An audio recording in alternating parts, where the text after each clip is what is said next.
Hello, my name is Chris, and in today's video, I'm going to show you how to change a contact's email address. To get started, go over to the Contacts tab on the left side menu. From here, you can select either the tenant, the owner, or the service provider. The process of changing the email address is going to be the same for each one. Next, we'll go over and select the tenant's contact card that we want to change the email address for. In this case, we'll do the test tenant. From here, you'll go up to the Actions menu in the upper right corner and select Edit. Next, you'll notice that the email address box is grayed out. The reason for this is because you are connected to this tenant.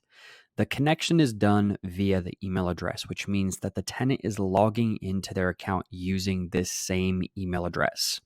So in order to change the email address, we must first remove the connection, which will then open up the email box to be able to edit it.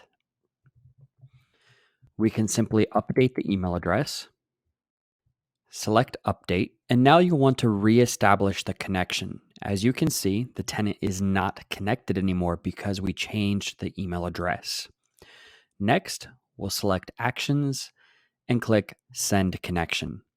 Confirm that the email address is correct and click Send Request.